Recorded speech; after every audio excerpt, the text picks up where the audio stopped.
Ассалаумағалейкум ардағайын бармысыздар. Биыл міне тәуелсіздігімізге 35 жыл. Осы 35 жыл қазаққа не берді? Қазақ тәуелсіздікке не берді? Тәуелсіздік қазаққа не берді? Және мынау шеттен оралған ағайындардың көшінің де 35 жылдығы. Осы 35 жыл ішінде қаншама қазақ көшіп келді? Көшіп келген қазаққа не берді? Қазақстанға не берді? Немесе қалай көшіп келді? Көштің қиындықтары қалай? Бүгінгі жағдай қалай? Және осыған қатысты көші-қон ұйымдары қалай? Олар не істеп отыр? Не тындырып отыр деген көптеген сауалдар жұрттың жүрегінде, көкейінде жүргені анық. Осыған жауап беретін белгілі бір ұйымның біреуі қоғамдық ұйым ретінде жаңағы осы көштің алғашқы рет басталуына себепкер болған дүниежүзі қазақтары қауымдастығы аталатын үлкен ұйым бар. Бұл ресми мемлекеттік ұйым болмаса да қоғамдық ұйым ретінде тәуелсіздік жылдары ресми түрде құрылып, ұйымның жаңағы басшысы ретінде, төрағасы ретінде Нұрсұлтан Әбішұлы Назарбаев тағайындалған болатын. Сөйтіп 1992 жыл тәуелсіздіктің алғашқы жылдарында жаңағы осы бірінші реткі қазақ құрылтай салтанатпен өтіп, Қалипа Алтай марқұм бастаған қаншама қазақ ұшақтан түсе қалып қазақ топырағын жылаған еді, еңіреген еді. Мұстапа Өзтүрік осы қазақ топырағына қара белбеу өнерін әкеліп осы елім жерім деп еңіреп еді. Содан бергі райға осы қазақ көшінің қазақ қазанына құйған олжасы қанша, бүгінде шетте қанша қазақ отыр және қанша қазақ осы топыраққа көшіп келді, осының барлығы әлі де міне тәуелсіздіктің 35 жылдығы, қазақ көшінің 35 жылдығы болса да толық зерттеу тапқан жоқ, толық ақпараттық мәліметтер жарияланған жоқ. Осындай сан түрлі сауалдардың арасында ең бастысы мынандай бір сауалдың туындайтындығында атай кетуіміз керек. Яғни ашып айтқан кезде дүниежүзі қазақтары қауымдастығының төрағасы Нұрсұлтан Әбішұлы Назарбаевтың назарына осы сәлемді қаламгер ретінде, қазақтың бір перзенті ретінде, зиялы қауым өкілі ретінде, шеттен оралған қандастың өкілі ретінде айтқым келеді, жолдағым келеді.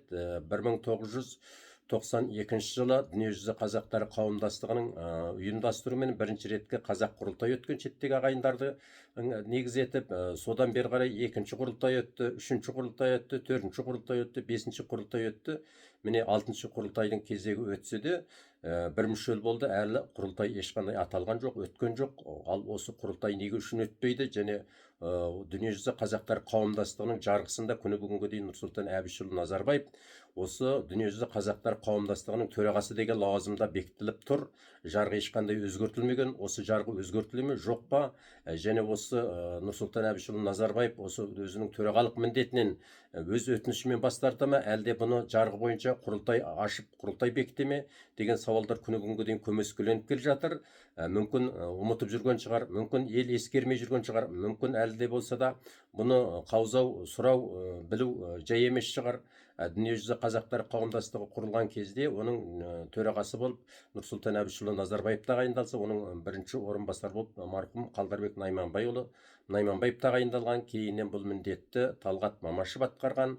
Қазірде міне бұл міндетті Зауытбек Қауысбекұлы Тұрысбеков деген азамат атқарып отыр. Дүниежүзі қазақтары қауымдастығы төрағасының бірінші орынбасары деген лауазымменен.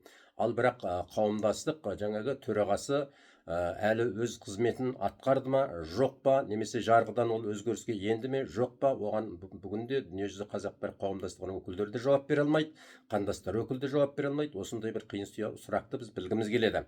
Себебі бұл ұйым ресми түрде құрылған, Нұрсұлтан Әбішұлы Назарбаевтың қазақ көшіне ықпал еткендігі, шеттен оралған көптеген ағайынның көшіп келуіне себеп болғаны рас.